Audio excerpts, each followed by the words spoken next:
O senador José Serra.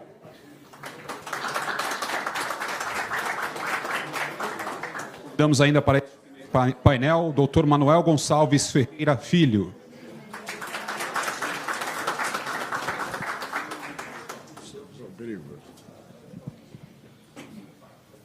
Doutor Roger Steffelman Leal. E a professora Fernanda Dias de Menezes.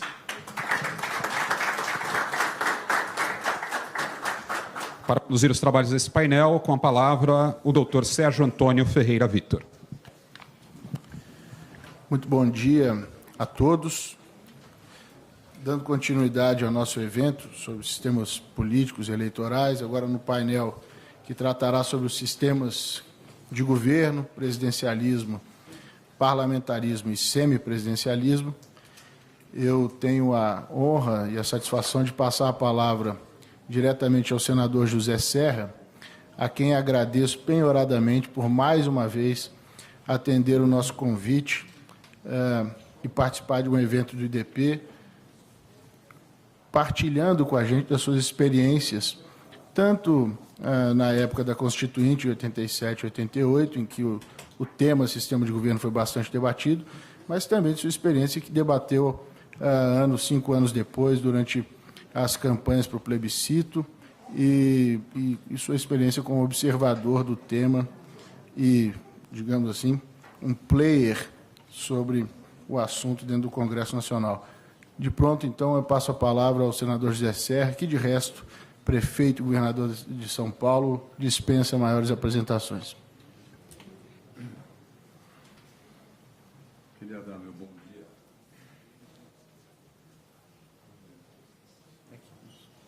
Meu bom dia a todos e a todas. Agradecer o convite para participar desse seminário. Cumprimentar o ministro Gilmar Mendes. Cumprimentar o senador Cássio Cunha Lima, que teve que nos deixar exatamente agora, o deputado Evandro Gussi, que representa a Câmara dos Deputados, Tarcísio Vieira de Carvalho, ministro do TSE, o Henrique Neves da Silva, ministro do TSE, Reinaldo Augusto, cadê o Reinaldo Augusto? Que é nosso deputado estadual do PV, Sérgio Banhos, que é juiz substituto do TSE, demais diretores, coordenadores aqui do IDP e os palestrantes agora desse estágio da reunião, o professor Manuel Gonçalves Ferreira Filho, com quem já tive numerosas oportunidades de participação em debates e discussões, e que é professor doutor da Faculdade de Direito da Universidade de São Paulo, e o Roger Steffelman Leal, professor doutor da Faculdade de Direito da USP. Pronunciei direito o seu nome? Bem, eu resolvi, prefeito, de síntese, uma vez que os pontos, a minha tentação de abordagem do assunto é muito ampla, sintetizar em 7 pontos. Em primeiro lugar, a pertinência do debate sobre o sistema de governo, que é raro no Brasil que haja esse debate. Eu estou convencido de que o sistema de governo é um fator sumamente relevante para facilitar ou dificultar a consolidação da democracia e para prejudicar ou favorecer a governabilidade. Essa é uma questão chave, ou seja, ela deveria estar na nossa agenda como um ponto sumamente relevante, se não o principal. Tenho convicção disso anterior mesmo ao processo constituinte. Eu acabei fazendo carreira acadêmica na área de economia, no exterior, nos Estados Unidos, mas quando voltei ao Brasil, me aprofundei não só nas questões referentes à política econômica, mas também em relação à questão da reforma política. Aliás, eu escrevi mais durante os primeiros anos de deputado sobre política do que sobre economia. Encontrei até um livrinho que, na primeira edição, tem 220 páginas apenas sobre o tema presidencialismo, parlamentarismo. E feito exatamente para ter efeito, e não teve nenhum, no plebiscito que nós perdemos no começo da década dos 90, sobre parlamentarismo e presidencialismo.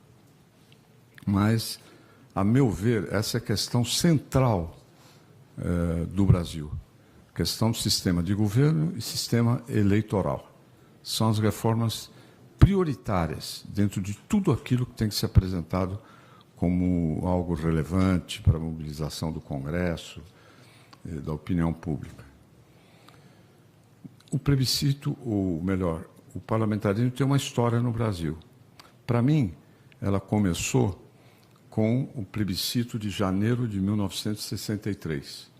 O que aconteceu? Vale a pena fazer um pouco de história, uma vez que as moças aqui presentes, por exemplo, não tinham nem nascido na época, e é interessante saber direito, saber melhor, ou pelo menos ter interesse para averiguar o que aconteceu.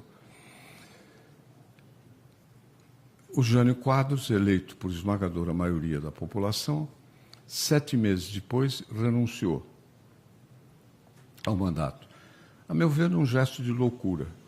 De outros, um gesto de tentar dar um golpe golista, no sentido de o de Gaulle, na França, no final dos anos 50, ameaçou renunciar à presidência, era um regime semi-presidencialista ou semi-parlamentarista, e, para que não fizesse isso, o Congresso lhe deu mais poderes na França. Provavelmente, a racionale da atitude do Jânio foi essa. Mas eu acho que o determinante foi a loucura mesmo e o desequilíbrio. Agora,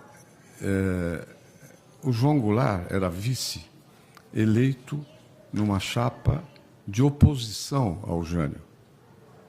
Nós tínhamos a preciosidade da Constituição de 46, segundo a qual a eleição do presidente e a eleição do vice eram separadas. Assim, na eleição de 1960, quem ganhou a presidência foi o Jânio, e quem ganhou a vice-presidência foi o João Goulart, que era vice do general Lott, que era candidato do PTB, do PSD e de outros partidos. Portanto, foram eleitos candidatos, eu não diria antagônicos, mas de compromissos políticos distintos. E o Jango era considerado sindicalista, pró-peronista, fantasias. Pró-peronista, comunista, que abria caminho aos comunistas, etc. E, portanto, foi impugnado pelos militares. E, na madrugada de uma das noites, porque o Jango, na época, o João Goulart estava viajando, estava na China. Vejam que requinte, o Jânio renuncia quando o Jango está na China. Se não estivesse, provavelmente ele não teria renunciado, se estivesse perto, se estivesse no Brasil. Ele previa uma confusão. O que aconteceu? Os militares não permitiam a posse do Jango. Foi feita uma negociação, na época, por iniciativa do PSD da Bahia, que era o Partido da Conciliação, Oliveira Brito, um baiano, e implantou-se o parlamentarismo numa madrugada. Ou seja, vamos ter o Jango, mas vamos ter um presidente mais fraco. O Jango, na verdade, passou todo o período, ele assumiu, digamos, final de agosto de 1961, e passou todo o período de governo trabalhando pelo fim do parlamentarismo. Ou seja, assumiu e sua principal tarefa foi derrubar o parlamentarismo, coisa que conseguiu com o plebiscito em janeiro de 1963, e com o apoio dos principais líderes políticos da época, o Adhemar de Barros, que era governador de São Paulo, que veio a ser governador de São Paulo, que queria ser candidato a presidente, o Carlos Lacerda, que queria ser candidato a presidente, o Leonel Brizola, que queria ser candidato a presidente. Então, houve uma monumental frente única contra o parlamentarismo, cujo gabinete, diga-se de passagem, funcionou razoavelmente naquele período. É interessante, isso mereceria um aprofundamento em outro momento. E aí o parlamentarismo foi derrotado.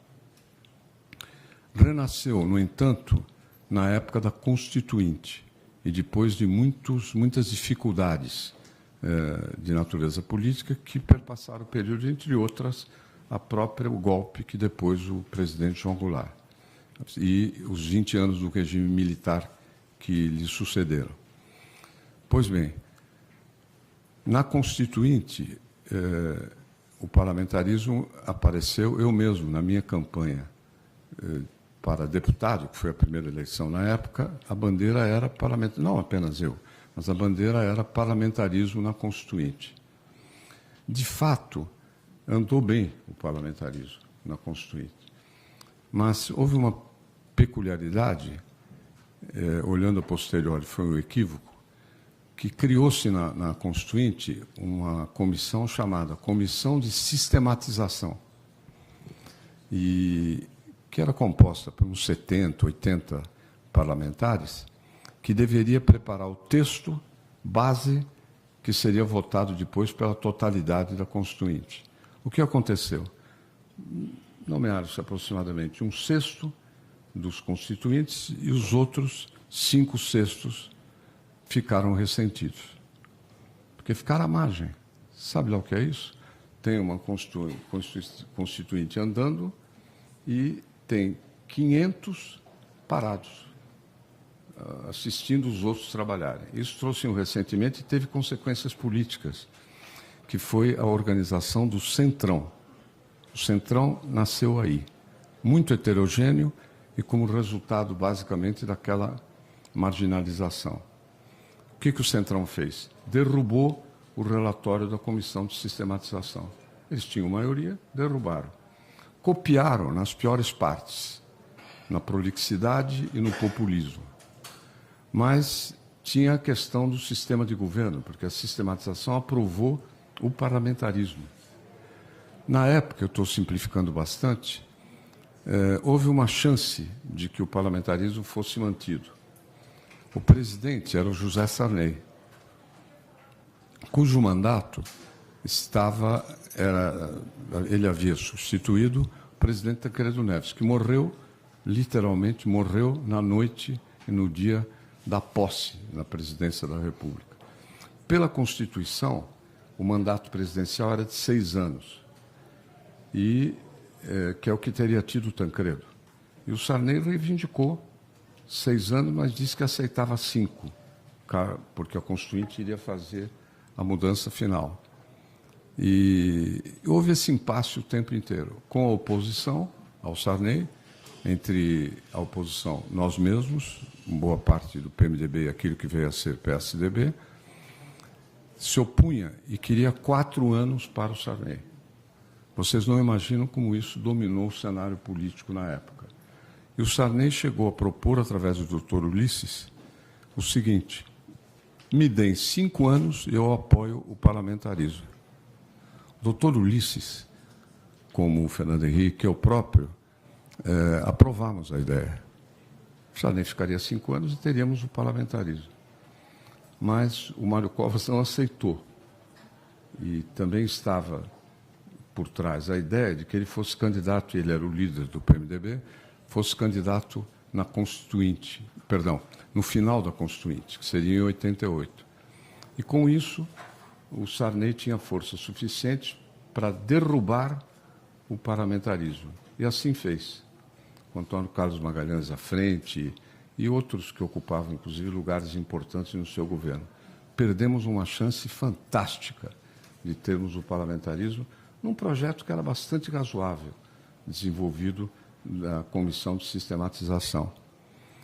Mas alguém teve a ideia de marcar um plebiscito ainda a respeito. Como havia um deputado vivo, que é o deputado Cunha Bueno, que era monarquista, e o Cunha Bueno tinha uma emenda de um plebiscito sobre monarquia ou república. Então fez-se um destaque, uma emenda, porque já não se podia apresentar emendas no final, mas aí se fez uma emenda, não podia se apresentar um projeto, mas se fez uma emenda ao projeto dele, e no sentido de que haveria plebiscito sobre monarquia e república, como houve, e sobre parlamentarismo e presidencialismo. Os que votaram na época provavelmente não lembram, mas votaram também em escolher a república em vez da monarquia. O que aconteceu nessa campanha? A ideia básica contrária é de que o povo não escolheria o seu chefe, o seu comandante, que o Brasil ficaria sem presidente, o povo não nos faria representar, que o Congresso iria mandar, e coisas dessa natureza. Eu creio que há um equívoco, inclusive, que foi cometido 2 vezes, uma com o intuito de derrubar, outra com o intuito de salvar, que é submeter questões como sistema de governo a plebiscito. A Itália fez plebiscito entre monarquia e república no pós-guerra. Agora, plebiscito entre presidencialismo e parlamentarismo, a meu ver, não tem cabimento. Não creio que a consulta popular, referêndum, plebiscito, tenha essa mágica de produzir uma solução, a melhor solução, a solução que o povo deseja, etc., até porque não se entende direito como é que as coisas funcionam, não é? Mas o fato é que se perdeu, foi um revés muito grande. Posteriormente, nos anos 90, o próprio Montoro, que era deputado, organizou um movimento que deu ensejo até um projeto dos que estão hoje apresentados pelo Andradinha, pelo nosso querido o quarto, acho que é trineto, tetraneto do José Bonifácio, que é deputado nosso lá, e assinado por ele, e deu ensejo a uma representação do PT, considerando que não poderia tramitar, eu não tenho claro, ministro Gilmar, se é que não pode tramitar sequer ou tem que se fazer obrigatoriamente um plebiscito. Mas eu tenho a impressão de que a emenda deles é que nem poderia tramitar porque teria sido derrotado 2 vezes num plebiscito. É isso que está no mandado de segurança, discussão. Exatamente. Eu mesmo procurei o ministro Theory na época porque estava na mão dele o assunto. E ele me disse que apoiava a minha tese. Não porque fosse eu, mas ele era, e, aliás, como todo gaúcho, tende a ser parlamentarista. Pelo menos era assim na época da Constituinte. Como? Está com o ministro Alexandre de Moraes agora. Agora está com o Alexandre de Moraes, que será patrulhado com mais eficiência, pelo meu lado, pelo menos. Agora, mas eu acho interessante a gente rever a questão histórica para ver como é que nós encaixamos, digamos, no processo seguinte, no que vem. Agora, quais eram as objeções assim populares mais evidentes? É que os deputados ao parlamentarismo, é que os deputados iriam mandar. Imagina deputado mandando, né? Porque se entende que o presidente seria um contrapeso, né? E a imagem em qualquer pesquisa de deputados é ruim, apesar de que o pessoal vota, a Câmara trabalha bastante e tal, mas a imagem é ruim, né? E a ideia de que o deputado possa mandar muito mais mal utilizar os recursos do que acontece nos dias atuais, onde supostamente a presidência seria um freio. Essa eu acho que é a objeção mais frequente, talvez mais importante. E,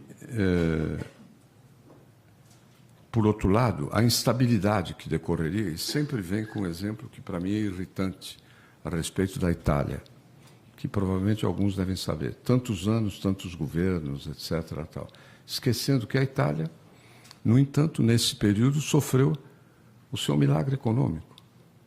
A Itália viveu um boom de milagres econômicos num período que tinha muita instabilidade e mudança de primeiro-ministro.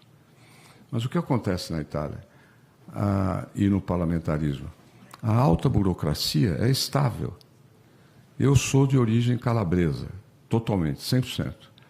E a primeira vez que fui a Calábria, achei que era o Nordeste italiano, pelo que falavam, que é já mais pobre. Não, mas é um lugar ordenado, do ponto de vista da Itália.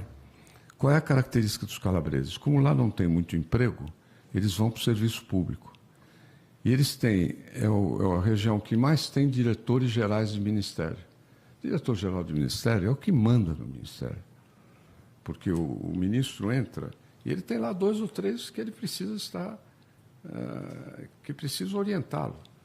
O parlamentarismo tem por trás de si a ideia de um serviço público muito mais profissionalizado. Senão o país não andaria. Não é a rotatividade que existe no presidencialismo. Né? E, nesse sentido, é o oposto. Você tem um governo quase que sempre, naturalmente, de qualidade melhor, porque a estrutura de administração é mais estável e mais preparada. Mas, de todo modo, o folclore era esse. Deputados mandando e instabilidade por causa das trocas de primeiros ministros. Agora, há uma crítica mais sofisticada que fala do sistema eleitoral. Não, tem que ter previamente mudar o sistema eleitoral. Eu acho razoável e nós estamos tentando fazer isso. Agora, inclusive, e eu vejo como possível essa aprovação, que é a implantação do sistema distrital, misto no caso brasileiro. Na verdade, anda devagar, porque o poder de obstrução das minorias é muito forte, inclusive com o regimento que nós temos na Câmara e no Senado, que piorou muito, a meu ver, comparativamente a outro período em que eu era parlamentar, deputado e senador, numa outra época. E, por exemplo, o projeto ia ser aprovado e a Vanessa Grazottin chegou e pediu vistas, sem conseguir me dizer porquê, e eu cercando ela para não pedir vistas. Aí pede vistas, aí na outra semana tem sabatina, na outra semana tem... A gente gasta boa parte do tempo no Senado fazendo sabatina para nomeações. E vai andando, mas o fato é que está por ser aprovado no Senado. E depois restará uma grande investida na Câmara de Deputados.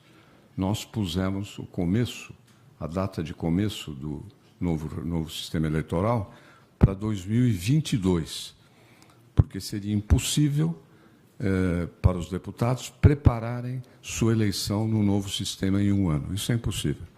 Além do que, também cairia no princípio da anualidade, que, numa hora bastante errada, nós aprovamos durante a Constituinte. O meu único consolo é que, na reunião de relatores e líderes, Ulisses Guimarães foi contra e eu fui contra. E o grande defensor dessa anualidade, Gilmar, foi o Pimenta da Veiga. Eu pego no pé dele até hoje com isso, que acabou prevalecendo. A partir de 1 ano, você não pode mexer em mais nada. Então, é uma rigidez, o que aparentemente seria uma garantia de estabilidade, etc., na verdade, é uma rigidez muito grande, porque 1 ano, sabe, às vezes, para coisas de detalhes. Mas o fato é que eu percebo possibilidade de mudança no sistema eleitoral se der tempo aos deputados para prepararem a sua próxima eleição dentro deste outro padrão. Eu sinto isso, inclusive, no contato pessoal com muitos deputados. Por outro lado, agora mesmo, quando estava se discutindo o distritão, o pessoal do distritão propôs, que o Senado não participou disso, mas de votação distritão ou não, mas propôs que, se nós deixássemos aprovar o distritão, eles aprovariam simultaneamente o distrital misto para a eleição seguinte, inclusive cravando na Constituição. Ou seja, haveria uma emenda constitucional para cravar na Constituição, que tornando, portanto, mais difícil um recuo no futuro próximo. Pois bem, dentre os projetos de sistema de governo, há o projeto que eu disse veio do deputado Andradinha, há um projeto que eu mesmo sugeri para o Aloysio Nunes apresentar, porque nós voltamos a uma ofensiva do ponto de vista da mobilização do Congresso para encaminhar o parlamentarismo. Na época, eu mesmo fiz um acordo com o presidente do então presidente do Senado, Renan Calheiros, que nós faríamos uma comissão sobre o sistema de governo para apresentar a proposta de parlamentarismo. E, infelizmente, acabou não dando tempo, mudou a presidência e deixou de ser prioridade essa comissão, embora eu esteja insistindo nisso, porque a comissão reabriria o debate e teria um resultado. Esse resultado teria que ser votado, né? E, posteriormente, iria para a Câmara. Este é, a meu ver, o método que é preciso se usar agora, inclusive obter compromissos nesse sentido. Pediu ao Aloysio que apresentasse, e tem o projeto do Aloysio. Tem também um projeto do senador Valadares, a esse respeito, que confesso que não avaliei, e há um outro projeto que está sendo debatido, está sendo circulando, analisado. O próprio ministro Gilmar, eu creio que tem conhecimento, né? E, enfim, temos aí vários projetos. Quero apenas manifestar um ponto de vista aqui. Eu não sou a favor do que se chama semipresidencialismo, que acaba dando um poder para o presidente de obstruir, a meu ver, na prática. Nós teríamos, não no sentido que ele estaria comprometido com acabar com o sistema, à la Jango, mas à la Jango aumentaria muito a interferência do executivo. Eu creio que poderia estar mais limitada aos padrões do parlamentarismo português, talvez. Mas isso é um debate que precisa ser aprofundado. Né? Precisa ser aprofundado, exatamente quais são as razões de um lado e as razões de outro. Eu seria mais a favor de um parlamentarismo sempre com mix, né? Sempre com presidente, mas menos semipresidencialista do que algumas propostas que circulam. E quero dizer também que estou convencido, eu sempre fui um ativista parlamentar grande, intenso. Eu estou convencido de que, no parlamentarismo, a relação executivo-legislativo tende a ser mais friendly do que no presidencialismo, Congresso e presidência. O presidencialismo fomenta o antagonismo. O Congresso é forte, o governo é fraco. Ou o governo é forte e o Congresso é fraco. Ele enfraquece as ligações estruturais de cooperação. Se você tiver um gabinete baseado na maioria, esse gabinete vai ter uma relação melhor. Não vai, ao contrário do que se imagina, promover necessariamente retrocessos do ponto de vista legislativo e tudo mais. Não tem porquê, porque o Congresso já poderia fazer isso hoje. Tem poder de veto, né? E o Congresso hoje já tem um poder imenso. Não acho que no parlamentarismo o Congresso teria mais poder. Isso parece um paradoxo dentro da nossa discussão, né? Mas não teria. E teria responsabilidade. Votar contra o governo pode implicar em sair do governo. Porque tem um governo feito, a maioria, ou uma parte dos parlamentares vota contra o governo, contribui para derrubá-lo e para sair do governo. O sujeito arrisca o seu pescoço político também nisso. Nesse sentido é que eu vejo, inclusive, com o parlamentarismo como um fator de dar mais responsabilidade para o Congresso. Hoje em dia, o voto é solto, né? E, em alguns casos, com o governo pressionando pesadamente com favores legislativos, com favores fisiológicos, né? Para dizer de uma maneira eufemística. E é realmente impressionante quando a gente vê determinados projetos. Houve um agora que eu me joguei totalmente contra, que foi o final da TJLP, que eu não queria que acabasse. E passou o folclore de que era moderninho acabar, etc. Na verdade, uma bobagem grande que se fez. Mas o governo resolveu se jogar, até como tem aprovado pouca coisa, resolveu fazer disso um cavalo de batalha. E não tem nenhuma importância, é algo que atrapalha se não existir. Perdão, atrapalha se não existir, mas não traz nenhum elemento de reforço do ponto de vista de desenvolvimento do país. Mas o governo se jogou e mudou o voto nas comissões, né? E aí, jogando com coisa, eu te fiz isso, para você eu fiz aquilo, para você eu fiz outra coisa. Quer dizer, um pouco nessa base. É uma maneira pervertida da relação de relacionamento entre os dois poderes.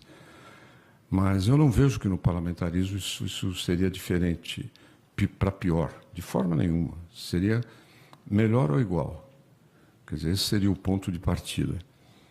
Apenas essa reflexão final, porque tem muito a ver com o debate que nós vamos ter daqui em diante. E eu creio, por último, para encerrar mesmo, é que nós vivemos uma crise hoje que tem uma peculiaridade interessante, se nós compararmos, por exemplo, com a de 1964. Em 1964, havia desorganização econômica, inflação no limite de 100% ao ano, sem correção monetária, o que significa que as dores do processo inflacionário eram muito maiores. E, por outro lado, havia lados que se enfrentavam, lados, seja pela polarização mundial, seja internamente, esquerda, direita, sindicalismo, isso e aquilo. Hoje, no Brasil, não há crise econômica, não diria que é uma bonança exuberante, mas não há. Nós estamos com uma inflação baixinha, que é pouco valorizada, erradamente, e a economia, bem ou mal, vai andando, e assim vai ser até o ano que vem, até a eleição. Mas não há lados. Qual é o debate? Sobre economia, qual é o debate? Né? Não há debate. Não há lados assim se polarizando. Não existe isso. Mesmo no Congresso, não há isso. A meu ver, qual é o assunto que nós devemos introduzir para ocupar a política e definir lados e caminharmos para a vitória? É a mudança do sistema político, eleitoral. Tem que mudar, gente. Não é reforma agrária, como era falsamente em 64. Não é? Que era um mito a reforma agrária, mas, enfim, essa é outra discussão. Mas que, bem ou mal, dividia. Não é? Questão sindical, questão da greve, isso e aquilo. Política externa, né, que era dividida dentro do mundo polarizado pela Guerra Fria. Mas hoje não tem. Não há lados. É interessante isso. Eu inclusive, não estava acostumado com uma política sem lados, né, observando. Mas esse é um fato. Isso, em parte, leva ao marasmo, né, a uma perda de rumo. O que vamos fazer, etc. A meu ver, tudo devia ser concentrado naquilo que é o fator mais essencial para o desenvolvimento e a consolidação da democracia e o desenvolvimento econômico do Brasil, que é o sistema político e o sistema eleitoral. Essas são as questões chaves que nós temos que dar um jeito de reintroduzir de maneira forte dentro da pauta do nosso país nos próximos anos.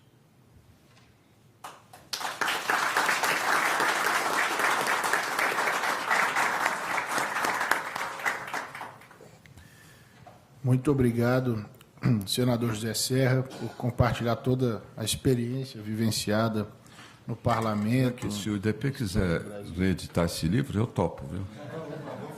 Porque, modéstia à parte, muito modestamente, é o que tem a análise mais completa das diferenças entre os sistemas. Tem até tabelinha. Assim, feito. É verdade. Se for dar aula, é só pegar a tabelinha e... Verdade. Maravilha. 5 ou 6 tabelinhas. Fica a sugestão, então. Muito obrigado, senador, pela compartilhar conosco as suas experiências. Eu quero passar de pronto a palavra ao professor Manuel Gonçalves Ferreira Filho, não sem antes agradecê-lo por colaborar também conosco, o IDP, em diversas ocasiões. O professor Manuel foi titular da Cátedra de Direito Constitucional do Largo São Francisco por 35 anos, é isso, professor? De 69 a 2004? Daí a gente já consegue vislumbrar a importância e a influência dele no direito constitucional brasileiro, e desde São Paulo, que é o centro econômico do país. Você viu que, prudentemente, eu não falei nada de direito constitucional. Eu agradeço mais uma vez a participação do professor Manuel, professor de todos nós. Com o meu abraço, passo a palavra de pronto.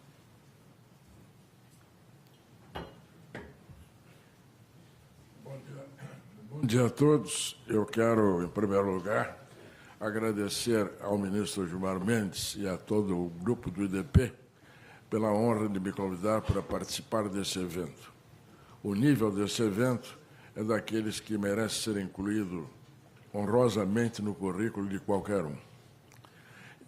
Quero também manifestar a minha honra de fazer parte desta mesa em que estão presentes figuras do naipe do senador José Serra e dos professores Sérgio Vitor, da professora Fernanda Menezes e do professor Roger Leal. Os três têm em comum terem assistido aulas minhas, provavelmente porque não tinham escapatória no curso que faziam. Eu quero começar a minha palestra com uma confissão. Eu tenho um trauma das crises políticas. Elas me perseguem desde que eu nasci até agora, até a senectude, para empregar um termo elegante. De fato, eu nasci em 1934, dias antes da promulgação da segunda Constituição Republicana. Estava perto a Revolução de 30, estava perto a Revolução de 32 aqui em São Paulo. Eu era menino pequeno, houve o golpe de 37. Tudo isso repercutiu de alguma forma na minha família, e sobre tudo isso eu, desde os meus mais tenros anos, usando chavão, ouvi falar e ouvir comentários. Eu era garoto, assistia à queda do Getúlio Vargas e à elaboração da Constituição de 1948. Pausa. Eu entro na Faculdade de Direito em 1953. Em 1954, eu estava no segundo ano da faculdade, exatamente no momento em que eu era aluno da disciplina de Direito Constitucional, naquele tempo ministrada pelo professor Cândido Mota Filho, acontece a crise que levou ao suicídio do presidente Getúlio Vargas, a posse do vice-presidente Café Filho, e a perda do meu professor de Constitucional, que foi guindado a um alto cargo no governo federal. Durante o terceiro ano, eu assisto, sem participar, evidentemente, mas assisto o impacto das manifestações de novembro, quando o general Lott usou a expressão do retorno aos quadros constitucionais vigentes, o que, na verdade, era uma acomodação política, era uma crise política. Pulo Aragarças e Jacareacanga. Me formo em 1957. Como vocacionado para a carreira universitária, eu tive uma oportunidade que naquele tempo era rara. Eu pude estudar na França, fazer pós-graduação na Universidade de Paris. Eu estou lá em 58. Em 58, eu vejo a deliquescência da Quarta República Francesa, vejo o 13 de maio de lá, que é diferente daqui, quando o general de Gaulle assume o poder, vejo a elaboração de uma nova Constituição, a Constituição de 1958, que está em vigor. Pulemos um momento, volto ao Brasil em 1960. Em 1961, eu vejo a crise da renúncia do presidente Jânio Quadros, seguida do parlamentarismo e de muito daquilo que o senador José Serra narrou. Paro por aí. Eu acho que já fiz a demonstração porque que eu sou traumatizado. Não vou perder o meu tempo recordando as crises políticas a que eu assisti e que eu vivenciei a partir daquele momento. E como na Faculdade de Direito de São Paulo já confessaram que eu fui professor de Direito Constitucional por muitos e muitos anos, é claro que essas crises todas não ficavam de fora da minha área de preocupação. Inclusive porque, às vezes, eu tinha que dar explicações ou procurar fazer compreender as suas causas e os seus efeitos para os meus alunos. Isto tem uma consequência. A consequência de que, antes de se falar em engenharia constitucional, eu estive preocupado com a engenharia constitucional brasileira. Porque eu me convenci, e essa é a primeira ideia que eu quero transmitir, que não se resolvem os problemas políticos simplesmente por medidas jurídicas. Capacidade para redigir constituições perfeitas, todos os estados têm. E o Brasil, incontestavelmente, tem numerosos juristas que podem fazê-lo. Mas as constituições juridicamente perfeitas nem sempre funcionam perfeitamente, porque há toda uma influência de fatores sociais, econômicos, históricos, que pesam sobre essas instituições. Eu acho que a minha grande contribuição, eu sou imodesto, para o direito constitucional brasileiro, foi me preocupar não apenas com aquilo que era ensinado pelos grandes mestres do direito constitucional do mundo inteiro, mas com os aportes que a ciência política e a sociologia política poderiam trazer para a compreensão desses fenômenos e para a procura do equacionamento dessas questões.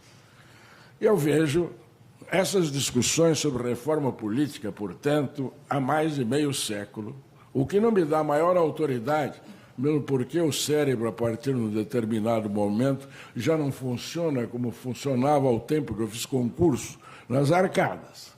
Mas, pelo menos, eu posso invocar a experiência.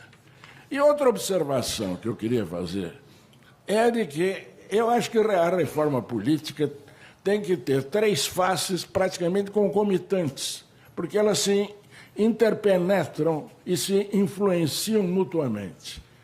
Reforma do sistema de governo, que é o tema de hoje, mas também reforma eleitoral e reforma partidária. Não basta fazer uma reforma política, uma reforma do sistema de governo, se não houver modificação no sistema eleitoral e no sistema partidário. E para haver essa modificação, é necessário também reformá-los. Não digo que tudo tenha que ser feito ao mesmo tempo, mas tudo tem que ser feito em conexão. Por uma questão terminológica, eu faço uma observação que aparentemente vai discordar da colocação feita brilhantemente pelo senador José Seara.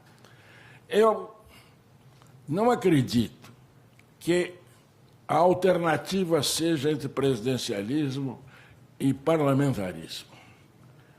Porque quando nós raciocinamos a esse propósito, e esse é o debate que frequentemente se repete na história brasileira, repetiu nos anos 40, no final dos anos 40, com os famosos debates entre Afonso Arinos de Melo Franco e Raul Pila. Se renovou, de certa forma, em 1987, 88, se renovou em 1953. É um debate entre o presidencialismo tradicional brasileiro e um parlamentarismo idealizado para o Brasil em função de experiências estrangeiras, experiências válidas, experiências que merecem respeito, mas que são estrangeiras ao Brasil. Permitam desenvolver as ideias a esse propósito. Em primeiro lugar, eu colocaria uma pergunta didática. O presidencialismo é intrinsecamente mau? Nem ousaria dizer ele é intrinsecamente bem. Eu diria, e é a minha convicção, é que a resposta está aí na sabedoria do depende. O presidencialismo americano, põe-se de lado a atual presidência da República Americana, o presidencialismo americano não pode se dizer que seja um presidencialismo mal sucedido, não se pode dizer que os Estados Unidos sejam mal governados, não se pode dizer que o presidencialismo seja, portanto, intrinsecamente mal. Na verdade, há uma grande contribuição do presidencialismo que é esquecida, porque o presidencialismo é o reflexo imediato da ideia de separação de poderes, a divisão tripartite, legislativo, executivo e judiciário, que tem suas raízes no pensamento de Locke, o professor é chato nisso sempre, e que é desenvolvida por Montesquieu, é uma ideia nitidamente incorporada pelo presidencialismo, que no parlamentarismo é só vocacionalmente adotada, porque se pode sustentar que na governança o poder executivo e o poder legislativo estão confundidos. Não vamos entrar nesse debate acadêmico. Outro mérito, e um mérito do presidencialismo, é exatamente que ele, numa determinada fase da história, ele propiciou, pela preocupação com a manutenção da ordem pública, o progresso de muitos estados, o progresso econômico. Na verdade, diga-se até mais, o presidencialismo americano, que é baseado na ideia clássica, liberal, de que o governo mantém a ordem e cada um por si ganha a vida, ganha o bem-estar, ainda de certa forma lá persiste. Não há dúvida alguma que o executivo americano, o presidencialismo americano, hoje interfere no domínio político, econômico e social, mas interfere pelo controle e numa medida muito menor do que aquela que nós avaliamos ou que a que nós assistimos. Até paradoxal. Há meses atrás, ou ano atrás, a grande batalha nos Estados Unidos não era uma batalha política, era em torno do Obamacare. No Brasil, nós já tínhamos o SUS há quanto tempo, quando se discutiu o Obamacare? O grande problema do presidencialismo brasileiro é diferente. Nós copiamos as instituições, mas, evidentemente, nós não pudemos copiar o espírito das instituições. Ninguém copia o espírito das instituições. O presidencialismo brasileiro nasceu como? Por uma manifestação militar, evito a palavra golpe, por uma manifestação militar profundamente influenciada por uma corrente ideológica que hoje se faz de conta que existiu, que é o positivismo. E a doutrina positivista queria um poder forte e, inclusive, usava para designar essa forma de poder. Os gaúchos aqui presentes o sabem, usavam uma expressão que até hoje provocaria alergia. O modelo era a ditadura republicana. O presidente da República, no caso, o presidente do Estado do Rio Grande do Sul, tinha vastíssimos poderes. Na verdade, o Parlamento gaúcho tinha simplesmente uma forma de controle da atuação governamental. Assim, o presidencialismo brasileiro nasceu marcado por um viés autoritário, inclusive para o qual contribuiu a herança monárquica. Quando isto é o mal que já produziu uma hipertrofia do poder executivo, um excesso de poder, porque nós não conseguimos, na época, construir o sistema de contrapesos necessário a esse posicionamento. E a situação ainda se agravou a partir do momento em que o Estado, não mais se contentando simplesmente de manter a ordem para que cada um, por sua conta, conquistasse a sua felicidade, resolveu propiciar, providenciar o bem-estar para todos. É a implantação do Estado-providência, marcadamente no Brasil a partir da Revolução de 1930. Não estou criticando nem defendendo, estou analisando. O Estado passou a se preocupar em dar ao povo condições mínimas e melhores de vida. Isto é ótimo. Mas como ele fez? Não foi meramente pelo estímulo, foi assumindo uma série de tarefas de ordem econômica e social. Isto foi num crescendo tal que, se quem olhar para o presidente da República, de acordo com a Constituição e na soma de seus poderes, ele é só poder executivo. Ele é muito mais do que poder executivo, porque ele não comanda apenas a administração, não tem inerentemente apenas o comando das Forças Armadas, mas ele é o comandante da ordem econômica, não só pelo Banco Central, indiretamente, não só pela vastidão das empresas estatais ou paraestatais, a terminologia importa todo, sobre a qual ele se estendeu. É possível fazer política econômica e financeira do Brasil que não tenha a bênção do presidente da República? Ele é o provedor da assistência social, porque ele tem nas suas mãos, bem ou mal, toda a mecânica do SUS e dos sistemas e do INSS. Tudo isso leva, e eu poderia continuar insistindo nesse ponto, há uma ideia que está na mentalidade brasileira, podem os senhores negar, é uma questão opinativa, que existe uma mentalidade de que o presidente da República é o salvador da pátria, é o demiurgo, é aquele que vai resolver tudo. O bom presidente, vivemos no paraíso. O mau presidente, vivemos no inferno. O problema do presidencialismo brasileiro está nisso. E ele se agravou, porque já sob a Constituição de 46, essa predominância do presidente da República já encontrava algumas dificuldades no fato de que, graças a Deus, nós vivemos no Estado de Direito, ou tentamos viver no Estado de Direito. E no Estado de Direito, qualquer política depende da lei. É necessário, portanto, aprovar leis para fazer qualquer dessas medidas políticas. Durante muito tempo, o presidente andou sossegado porque, exatamente pelas tendências tradicionais brasileiras, ele dominava facilmente o Congresso. Mas já não dominava tão facilmente o Congresso quando houve um movimento militar. E uma das criações do movimento militar não foi o decreto-lei.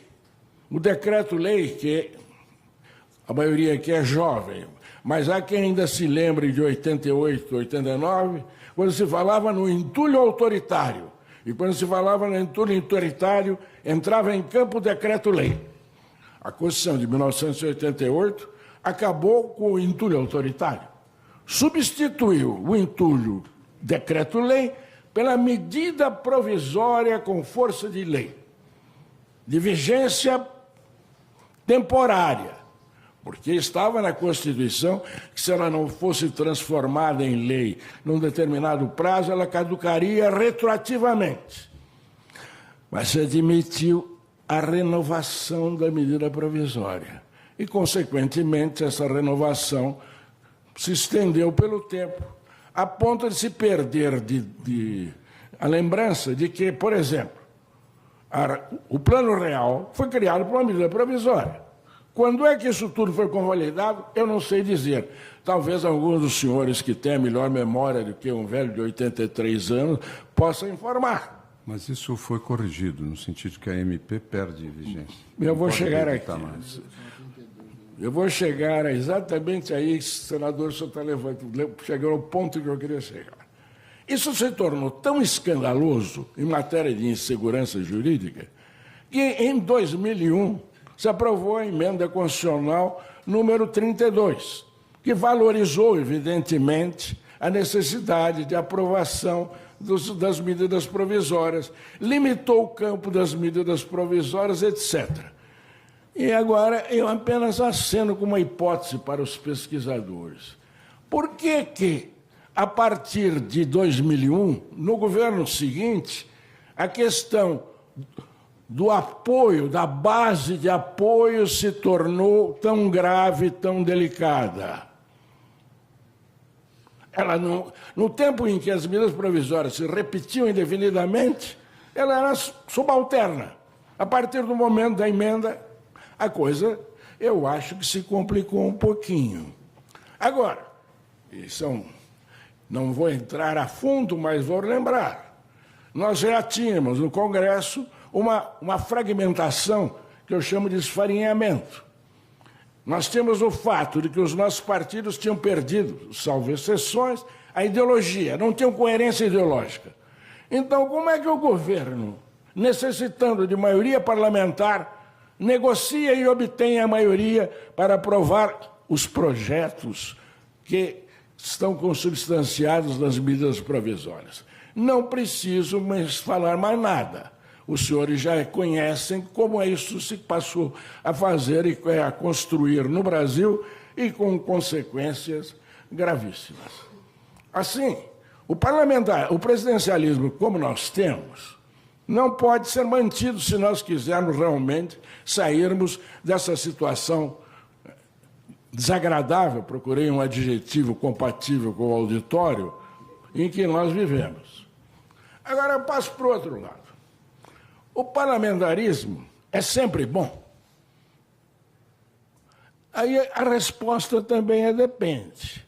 Se nós olharmos para o Reino Unido, o parlamentarismo é muito bom, porque, de modo geral, a Inglaterra é bem governada. Mas agora eu invoco a minha experiência de jovem, 58 na França, nos dias que precederam o 13 de maio do General de Gaulle.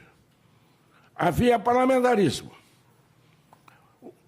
Na Quarta República, esse era o ocaso da Quarta República, os gabinetes duravam dias, meses. Consequentemente, eles eram impotentes, porque a primeira condição da governança é um mínimo de estabilidade. Porque eles eram impotentes e tão impotentes eram que quando surgiu um problema mais sério, como a Guerra da Argélia, ela acabou.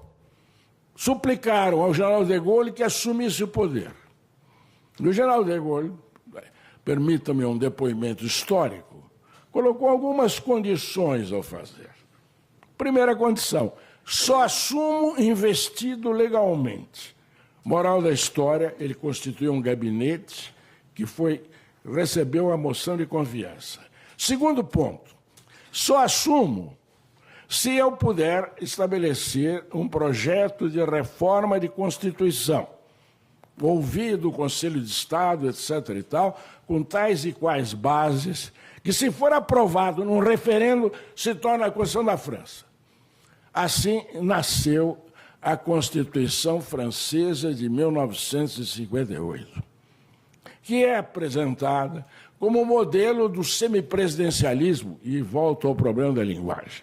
Rigorosamente, o semipresidencialismo francês não nasceu ali.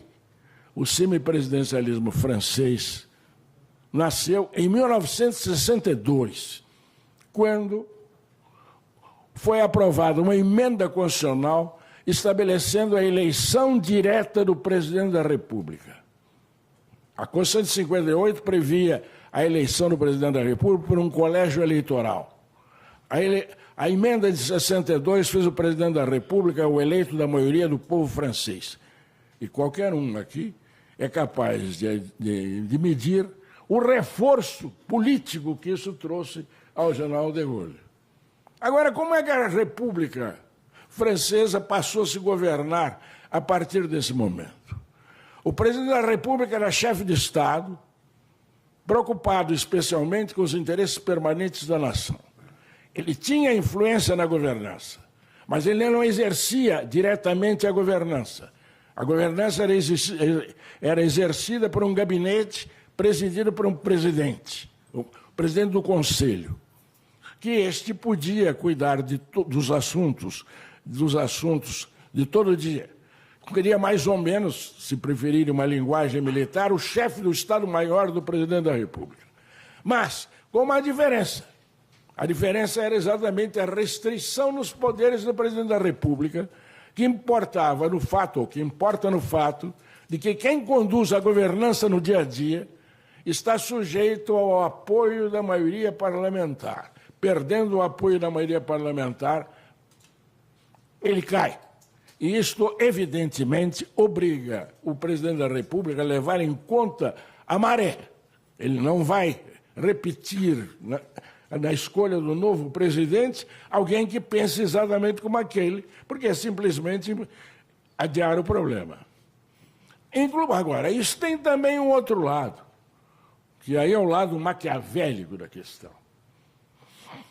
Um presidente da República desse estilo, e já houve presidentes franceses assim, tem a malícia de perceber que uma política que está sendo posta em prática por esse gabinete que está em exercício, é uma política inconveniente, desastrada.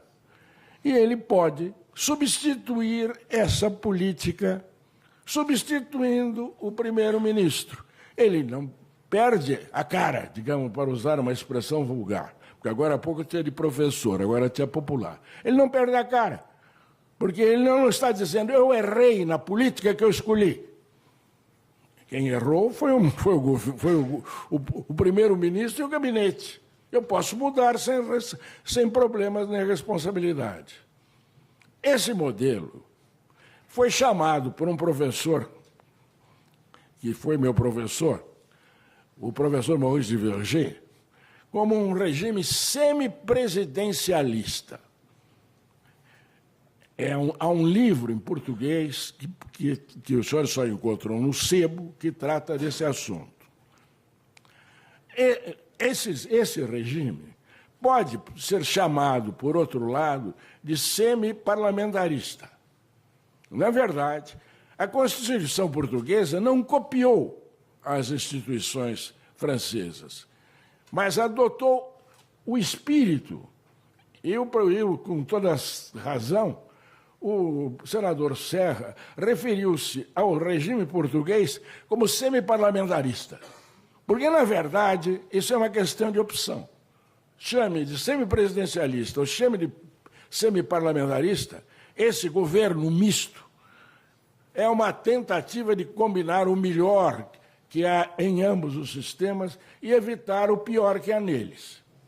É claro que eu estou me referindo, evidentemente, a esse modelo semipresidencialista ou semi-parlamentarista de Portugal e da França. Porque, se os senhores consultarem as constituições, vão descobrir que pelo menos mais uma meia dúzia de estados adotam a combinação de elementos do presidencialismo ou do parlamentarismo, mas com menos sucesso e até com vários aspectos negativos. As características gerais desse sistema foram muito bem tratadas pelo professor Evandro Gussi, que, na verdade, lembrou aqui as lições de um amigo nosso, de um professor do Rio Grande do Sul, o professor César Saldanha, que sempre insistia na necessidade da separação entre chefe de Estado e chefe de governo.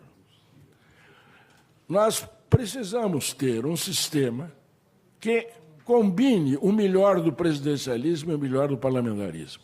A solução franco-portuguesa, permitam-me chamar assim, simplificando as coisas, talvez atenda, porque ela mantém a eleição direta do presidente da República, portanto, a democraticidade. E ai de quem hoje, 2017, tentar convencer o povo brasileiro de que seria democrático não eleger o presidente da República, ou pôr de lado o presidente da República. É claro que a eleição direta do presidente da República, eu não sou cego, e aprendi com outros constitucionalistas que tem evidentes riscos. Inconvenientemente, nesse momento, me veio à memória um dito de Afonso Arinos de Melo Franco, que foi um grande professor de constitucional, além de ter sido parlamentar, que dizia que as eleições presidenciais brasileiras, é verdade que ele falava dos anos 40, 50, que acabavam sendo um plebiscito entre dois demagogos, em que vencia aquele que mais prometesse a grupos determinados e menos a coletividade considerada na sua integralidade. Existiria aí um elemento de democraticidade. Existiria, certamente, com a figura do chefe de governo, primeiro-ministro, uma melhoria da governabilidade pela maior facilidade de conciliar os projetos necessários com o aplauso e o apoio parlamentar. E havia, quem sabe, isso é um voto, a supressão das crises traumáticas que nós tivemos. 58, o que nós tivemos a partir da Constituição de 1988. Nós tivemos 2 impeachments e sei lá o que nós temos, professor, na nossa frente. Foram 6 presidentes no pós-guerra? derrubados. Pois é. Então, 6 presidentes, é um recorde mundial. eu agradeço. Excluído o período militar. E o período militar. E eu agradeço a contribuição do senador Serra. E no período militar, provavelmente agora eu vou falar algumas inconveniências, nós tivemos crise, também tivemos crises. O ato institucional número 2 foi quase a deposição do presidente Castelo Branco. Exatamente quando houve uma discordância militar encabeçada por um grupo que levou ao poder o presidente Costa e Silva. A sucessão do presidente Costa e Silva, falo aos jovens, porque eu acho que muitos aqui se lembram disso, também foi uma sucessão traumática, porque quantos candidatos, quantos generais, na verdade, eram candidatos? Foi o AI-5 aí. E paro por aqui, porque eu não estou escrevendo memórias, coisa de que eu não vou escrever, estejam todos tranquilos. Mas eu concluo, já tomei demais o tempo, insistindo numa tese. Nós precisamos de uma reforma do sistema de governo. Mas não adianta fazer reforma do sistema de governo sem que se faça uma reforma eleitoral. Não adianta uma reforma do sistema de governo sem que se faça uma reforma eleitoral se não se fizer uma reforma partidária. E tudo isso também não adiantará. Vejam que eu sou pessimista ou exigente. Se não houver no Brasil um trabalho sistemático de formação de uma mentalidade republicana democrática. As cabeças no Brasil ainda não se ajustaram a isso. Há uma elite que subscreve as novidades, e essas ideias estão nas novidades. Mas há uma massa que não a observa. Isso não é implicância de professor caduco. Não existem partidários do rouba mais faz na nossa República. Para dar um pequeno exemplo. Não há os idealistas que querem o poder sem políticos. E eu vou parar por aqui, porque, de repente, eu recebo não uma ovação à saída, mas eu recebo uma tomatação, da qual eu quero explicar.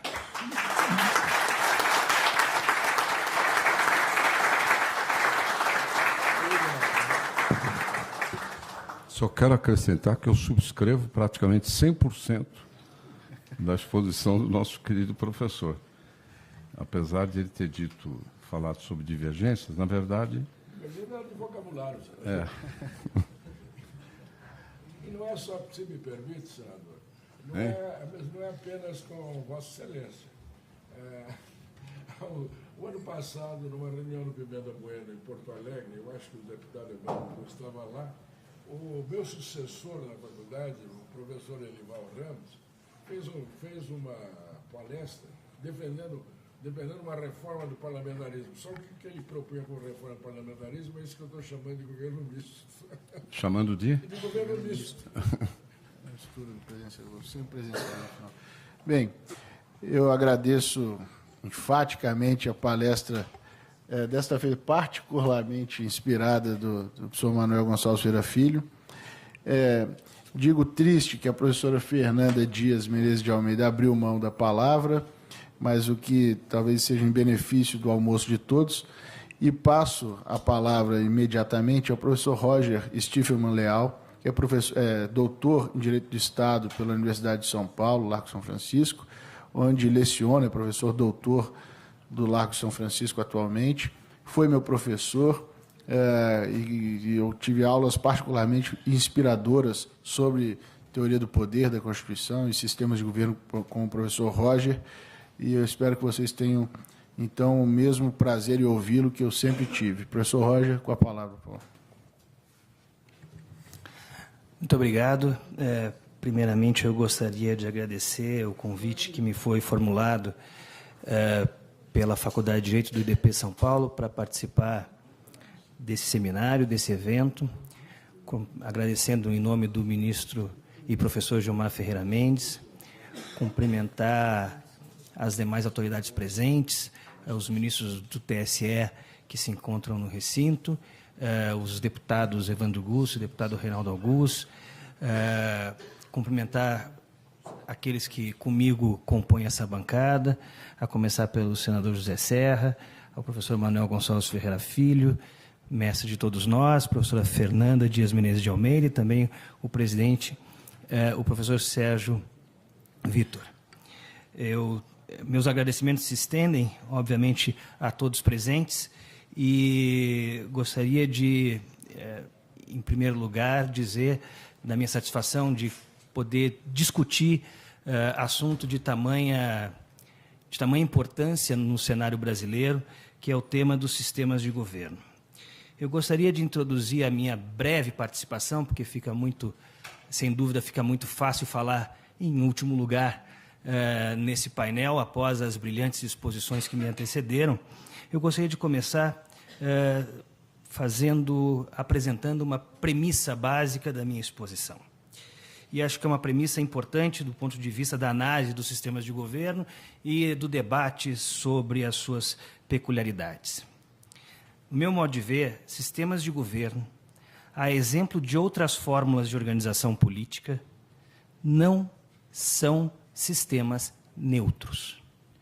Quando nós falamos de instituições políticas, nós necessariamente estaremos falando de fórmulas, desenhos de instituições, desenhos institucionais, formas de organização política que não são neutras, que, portanto, propõem ou tendem a gerar determinado resultado. Digo isso porque muitas vezes o debate entre os sistemas de governo pode parecer um debate talvez técnico, complexo, e muitas vezes as pessoas não têm claro exatamente a que valores serve esse determinado sistema de organização política e a que valores serve outro sistema de organização política. Me parece que é necessário, quando nós falamos de formas de organização político-institucional, que nós tenhamos claro que essas formas dizem muito a respeito dos valores a que atendem, tomando em consideração os fatos da realidade social. As instituições são concebidas, criadas para resolver problemas da realidade de cada país, de cada sociedade, tendo em vista a promoção de determinados fins ou de determinados valores, para talvez utilizar uma tríade que ficou clássica a partir da obra do professor Miguel Reale: fato, valor e norma. Norma, aqui eu substituo por instituições, mas claramente os sistemas institucionais, o sistema de organização político-institucional, sejam eles quais forem, são tomados ou devem ser adotados em função da realidade política social de um determinado lugar, de um determinado país, para promover determinado tipo de resultado. É claro, a adoção de um determinado desenho institucional tende a um determinado resultado, sem dúvida, às vezes esse resultado não é garantido, porque outros fatores institucionais e mesmo sociais interferem sobre a atuação, sobre a operação desse mecanismo institucional. Assim, portanto, essa discussão sobre os sistemas de governo, parlamentarismo, presidencialismo, governos mistos, implica opções que têm decorrências, que têm resultados ou que têm tendências na vida social, que pretendem promover um determinado tipo de resultado. E esses resultados são diferentes. Isso vale para os sistemas eleitorais, isso vale para as formas de Estado, entre Estado unitário e Estado federal, isso vale para todas as soluções político-institucionais que se discutem, que são discutidas. De sorte que, no meu modo de ver, quando nós discutimos sistemas de governo, é preciso ter presente a quais problemas esse sistema de governo pretende responder e que resultados se pretende promover com eles. Sem esse debate, me parece que acaba sendo um debate técnico, sem, talvez, a propriedade, a vinculação que esse tema tem com a realidade. Muito bem. No que diz respeito a sistemas de governo, me parece que existem duas variáveis que são importantes para que nós possamos discutir o desenho institucional adequado. A variável 1, que é a relação entre os poderes, especialmente legislativo e executivo, a relação de maior ou menor dependência entre eles, e o aspecto 2, ou a variável 2, que é a disposição das funções de chefia de Estado e chefia de governo, e podemos dizer também chefia da administração. Então, existem duas variáveis que me parecem essenciais para o debate de sistemas de governo e que permitem, portanto, nós possamos discutir as diferenças e semelhanças dos sistemas a partir desses elementos, dessas variáveis. A relação entre os poderes, a primeira delas, e a segunda delas, a disposição das funções de chefia de Estado, chefia de governo e chefia da administração. Vou me permitir, na minha breve e sucinta exposição, dividir ela em 4 tópicos. O primeiro deles, algumas noções conceituais sobre presidencialismo. O segundo deles, limites e problemas do presidencialismo. O terceiro, que é digamos, uma discussão sobre o presidencialismo de ontem versus o presidencialismo de hoje. E o último são algumas tentativas que foram adotadas, não só no Brasil, mas em outros países, de tentar aperfeiçoar o presidencialismo ou amenizar, minimizar os seus problemas e as suas questões e as suas dificuldades mais importantes. Noções básicas sobre o presidencialismo. Então, esse é o primeiro tópico que eu gostaria de abordar de maneira muito breve. O sistema presidencialista tem como marco fundamental, como todos sabem, a Constituição dos Estados Unidos da América, que acabou por influenciar diversas constituições mundo afora, inclusive as constituições brasileiras do período republicano. O sistema de governo estruturado pelos pais fundadores da Constituição norte-americana apresenta, nesse particular, forte influência, forte inspiração na obra de Montesquieu, já mencionado pelo professor Manuel Gonçalves Ferreira Filho. É até muito curioso que uma ex-colônia britânica se vale das lições de um pensador francês que trata sobre a Constituição da Inglaterra. Mas é clara e manifesta a inspiração de Montesquieu, basta examinar, verificar os textos dos federalistas para verificar a quantidade de vezes em que se menciona, em que se cita as lições de Montesquieu. Segundo Montesquieu, o modelo político inglês seria o mais avançado, por ser a única espécie de governo misto ou moderado que tem por objetivo a promoção da liberdade política. E a liberdade política aqui é considerada por ele a liberdade de fazer tudo aquilo que a lei não proíbe, de fazer tudo aquilo que a lei não restringe, não veda. Montesquieu dizia que esse governo é um governo das leis e não dos homens. Portanto, esse é um ponto importante, porque a lei tem papel essencial no sistema político da separação dos poderes, no sistema político proposto a partir da separação dos poderes. A lei é o elemento que limita a liberdade, segundo o conceito de liberdade, e se pretendia um governo de leis e não dos homens. Muito bem. Portanto, a função legislativa tem um papel primordial nessa sistemática. E a função legislativa, segundo Montesquieu, é determinada ou é exercida de forma partilhada. Talvez é equivocado dizer que no sistema de separação dos poderes a função legislativa cabe ao poder legislativo. A função legislativa ela é partilhada.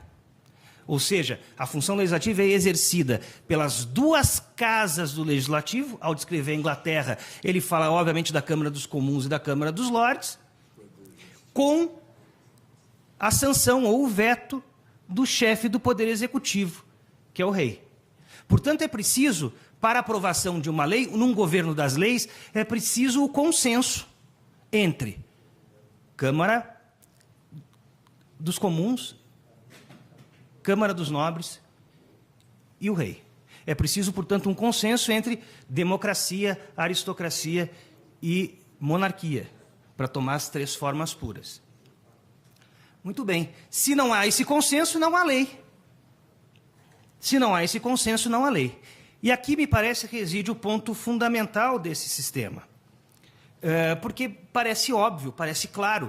Tão claro, o próprio Montesquieu reconhece isso, esse sistema tende ao conflito. Na verdade, é claro que representantes do povo, o conjunto dos nobres e o rei têm interesses radicalmente diferentes, radicalmente antagônicos, e isso enseja, portanto, uma divergência. Isso enseja, portanto, um desacordo. Isso enseja, portanto, como ele diz, uma paralisia. Então, esse sistema propõe uma lógica de conflito.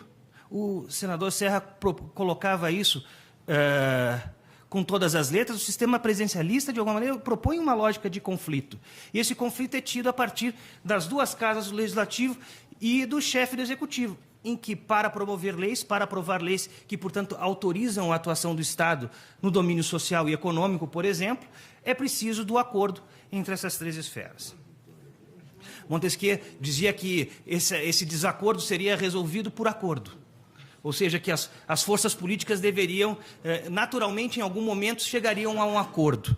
O que cá entre nós é uma visão, no mínimo, otimista, para não dizer outra coisa, da sistemática. Os norte-americanos incorporaram esse modelo, óbvio, incorporaram com algumas adaptações. Não há monarquia, há república, portanto, um presidente eleito.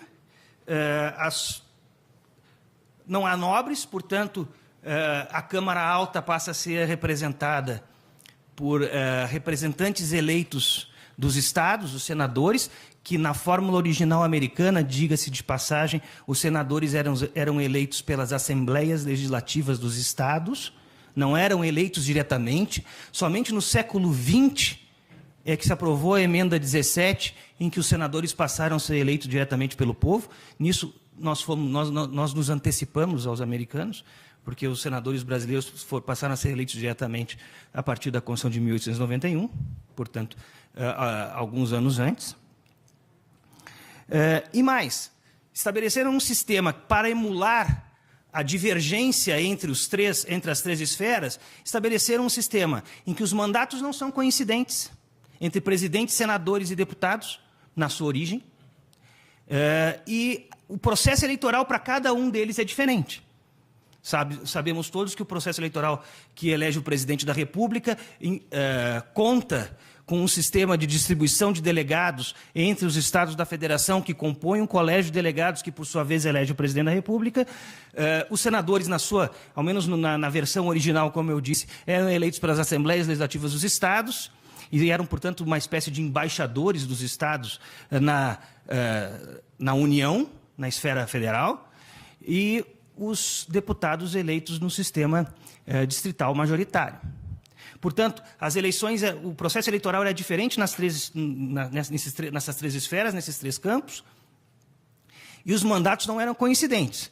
Essa construção lógica era feita para emular o modelo de paralisia, que tendia à paralisia da sistemática da separação dos poderes. Dizia Madison, nesse sentido, que era importante que esse sistema funcionasse dessa forma para que nenhuma facção dominasse a esfera política americana. Havia uma rejeição às facções. E esse é um outro ponto que eu gostaria de tratar um pouquinho mais tarde. Digo com isso, portanto, que os americanos tentaram construir uma sistemática à luz, influenciados e inspirados na teoria da separação dos poderes, descrita por Montesquieu, para gerar o mesmo efeito, o efeito do impasse. Alguns dirão, o professor Manuel mencionou que há presidencialismos como o americano que funcionam bem e que têm bons resultados. Mas é importante perceber que os americanos funcionam bem porque reconhecem, adotam e incorporaram a lógica do impasse no seu sistema político. Porque todos, de alguma maneira, defendem a liberdade, são liberais, a lógica do modelo é uma lógica liberal, e o modelo, portanto, convive com isso. Eu poderia fazer diversas referências a esse propósito. Eu escolhi uma que tenho mencionado e sugerido para todos. Há um depoimento do já recém-falecido Justice Anthony Scalia perante o Senado americano, na comissão respectiva ao Poder Judiciário, em que ele trata desse assunto. Tem, enfim, vídeos na internet, etc., que mostram isso. em que ele diz, olha, quando eu vou à Europa falar de separação dos poderes, basicamente eu tenho que falar sobre a independência do Poder Judiciário. Por quê? Porque lá eles não dividem, eles sequer fazem o esforço, diz ele, porque ele é um defensor árduo do modelo americano.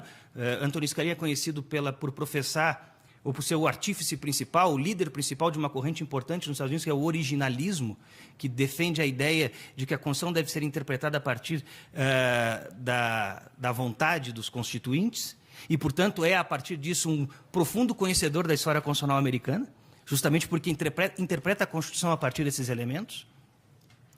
E ele menciona, quando eu vou à Europa discutir separação dos poderes, eu tenho que discutir exatamente independência do judiciário. Por quê? Porque lá eles nem separam os dois poderes políticos, o executivo e o legislativo. O executivo é fruto do legislativo, e se o executivo começa a pensar diferente do que a maioria do legislativo, o legislativo manda ele embora e chama outro que pensa igual. E mais, diz ele, o sistema bicameral, são raros os países que têm efetivamente um sistema bicameral forte como o americano. O sistema bicameral, ele menciona a França, a Itália e outros, é honorífico, o Senado é honorífico. A força do Senado é muito diminuta em face da força da Câmara que representa o povo. Não é como nos Estados Unidos, em que as casas têm praticamente o mesmo poder, ou um poder muito próximo um do outro, próximo uma da outra. E aí ele vai dizer, olha, e os europeus olham para nós, americanos, e dizem, isso é impasse. Uma lei, para ser aprovada, tem que ser aprovada o mesmo texto pela Câmara Baixa, pela Câmara Alta e pelo presidente, isso gera impasse. E aí ele indignado diz, e tem americanos que hoje repetem isso, que esse sistema é disfuncional porque gera impasse. E aí vem a parte que me parece bem elucidativa desse aspecto, em que ele menciona o que os Founding Fathers teriam dito a respeito disso. Yes! É o que nós queremos. Impasse foi o sistema que nós estabelecemos. Nós queremos exatamente um sistema em que o poder limite o poder. E aí, no final, ele termina com uma expressão que me parece, com uma frase que me parece bastante reveladora. Americans must learn to love gridlock. Americanos devem aprender a amar o impasse. Ou seja, o sistema americano é um sistema que propõe impasse. Eles convivem bem com o impasse. É um sistema que propõe um impasse. Quanto mais impasse, quanto mais conflito, mais o sistema funciona. É equívoco se imaginar que os impasses e os conflitos mostram disfuncionalidade do sistema. Ao contrário, o sistema presidencialista é um sistema que funciona quando gera impasse. Quanto mais impasse, mais ele funciona. Esse é o objetivo. Essa é a finalidade. Essa é a tendência do modelo. A questão que nós precisamos discutir, me parece fundamental discutir, e esse seminário me parece se propõe a isso também, é saber se nós queremos um sistema que propõe impasse.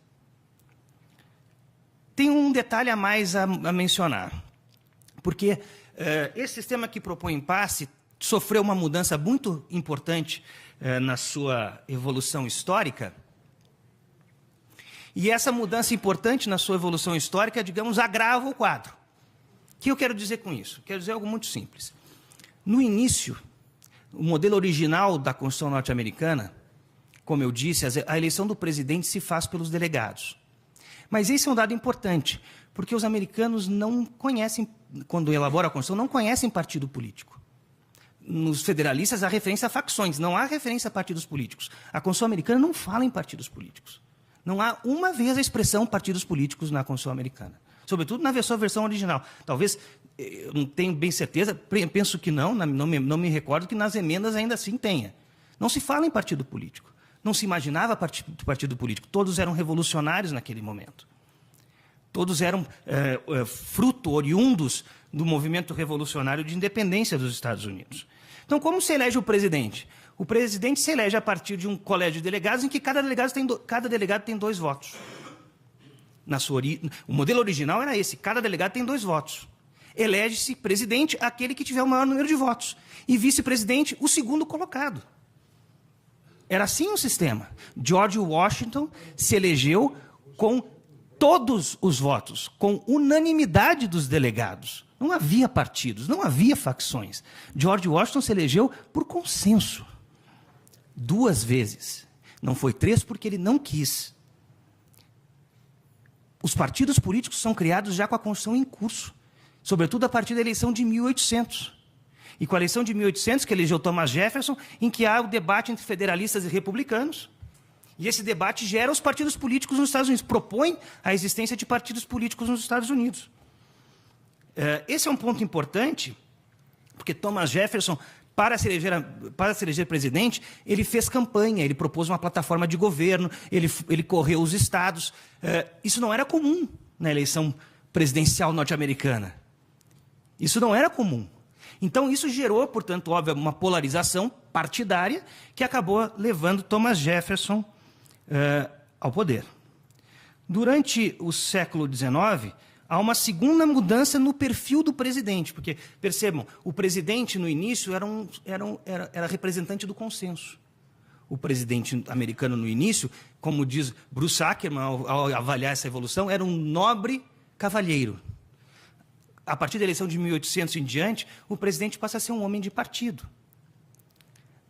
No século XIX, nós temos uma segunda mudança, que é, digamos, a construção de relações entre o presidente e o povo.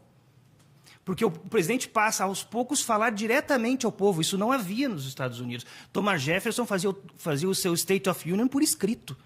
Mandava o seu discurso anual, que hoje todos os presidentes fazem perante o Congresso americano, mandava por escrito uma mensagem, um pouco como se faz no Brasil. Se encaminha uma mensagem presidencial no início do ano legislativo. Isso mudou. Woodrow Wilson, por exemplo, ele que passou a fazer o State of Union diretamente perante o Congresso, passou a fazer conferências com representantes da imprensa e passou a construir uma relação direta entre o presidente e a população.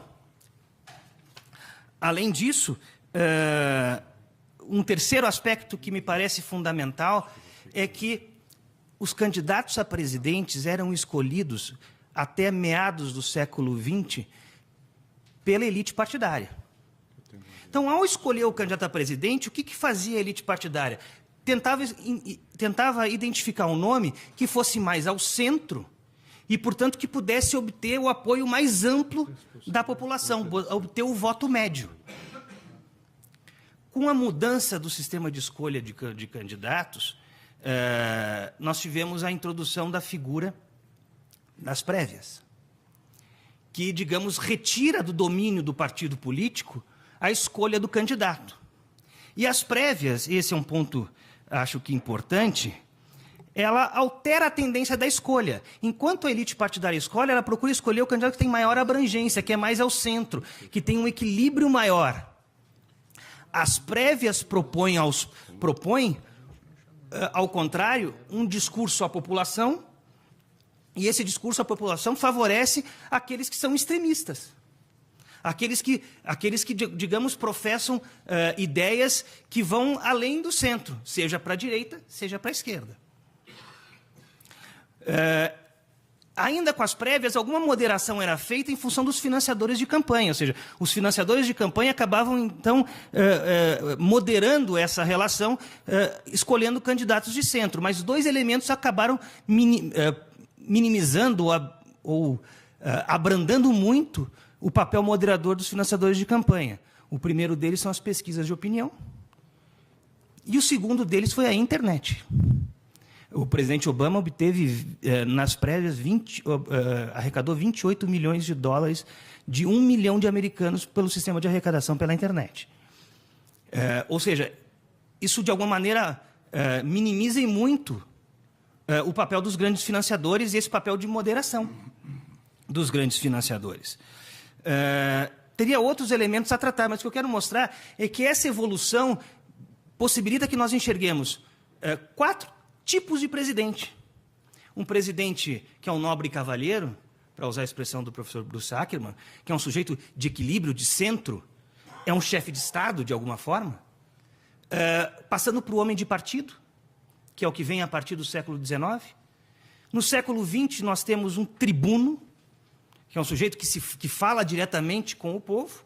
E com a internet, com a minimização dos sistemas de financiamento, ou melhor, com a pulverização dos sistemas de financiamento, com as pesquisas de opinião e com diversos outros elementos, vou usar de novo a expressão do professor Bruce Ackerman, nós temos um perfil de presidente que é um demagogo extremista.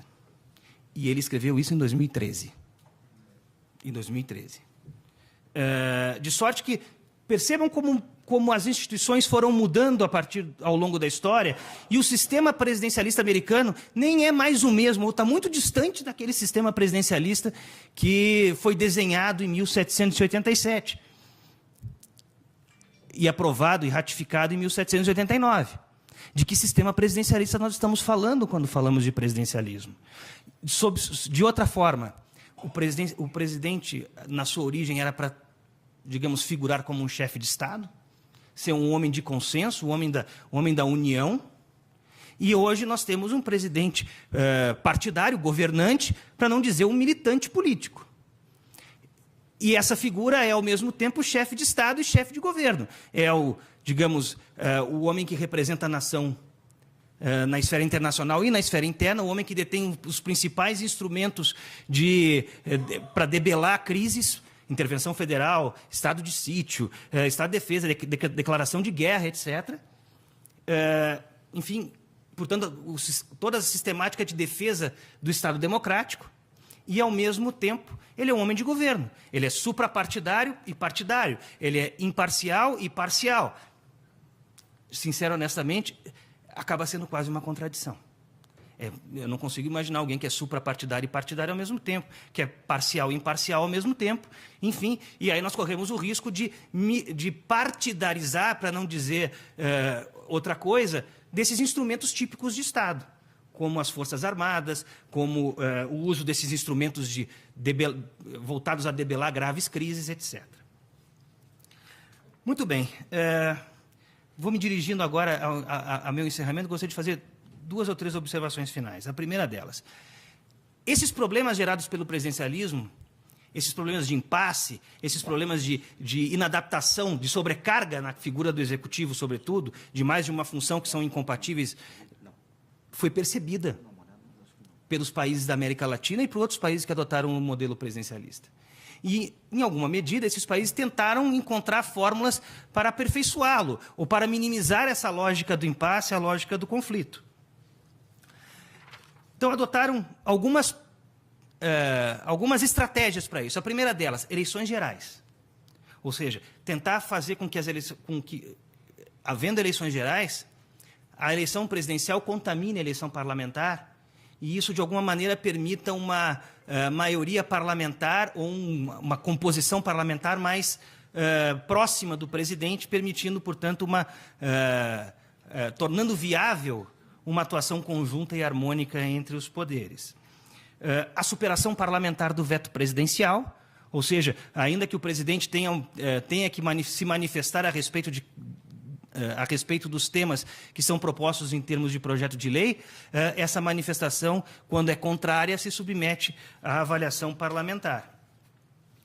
Há, obviamente, um reforço institucional do Poder Executivo, sobretudo com o aumento do campo material da iniciativa privativa do presidente e também com esses instrumentos normativos excepcionais, como decreto-lei, medida provisória, etc., que têm a tendência de superar que buscam superar esse tipo de conflito.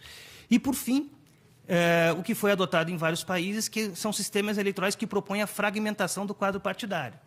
Partidos menores e mais fracos são mais facilmente cooptados, captados pelo Poder Executivo.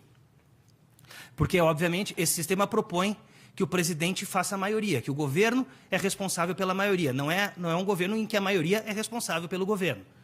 Certo? Existe uma diferença de sentido e que me parece irrelevante nesse caso.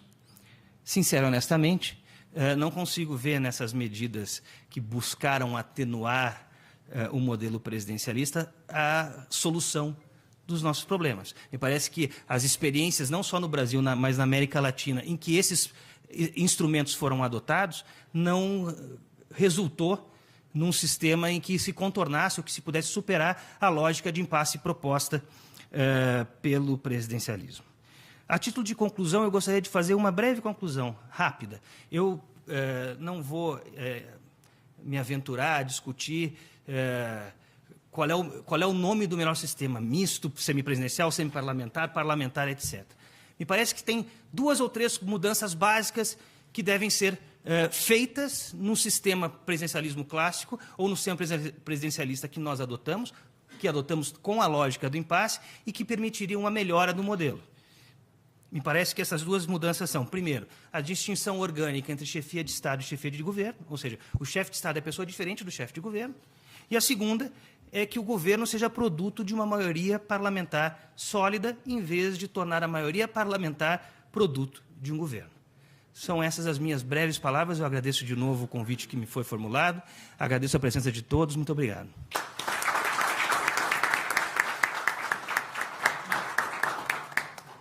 Eu quero agradecer as palavras do professor Roger, que fez realmente um passeio sobre o sistema presidencialista norte-americano, culminando com críticas essenciais às adaptações desse sistema, inclusive na América Latina, e que, por fim, concordou, creio eu, com os nossos outros 2 palestrantes, que é preciso evoluir. É preciso que o Brasil possa evoluir desse sistema presidencialista, que já me parece esgotado.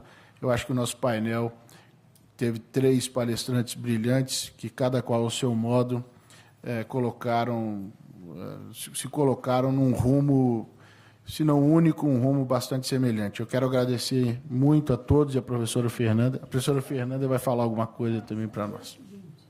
Que eu não pedi a palavra para fazer nenhuma intervenção, porque realmente nem estava programado nisso. Vim para acompanhar os demais interessados aqui nas exposições e agradeço muito a sua gentileza de me ter feito sentar aqui ao lado de tão ilustre companhia. Eu que agradeço, professora, e da próxima vez espero termos a felicidade de ouvi-la. Bem, eu quero agradecer a audiência de todos, inclusive dos jornalistas que vieram cobrir o evento, a SBT, o Jornal da Record, a TV Band, a Rádio Jovem Pan e a TV Globo. Agradeço a organização, a audiência e quero dizer que voltamos às 2 horas para começarmos os painéis da tarde. Muito obrigado a todos.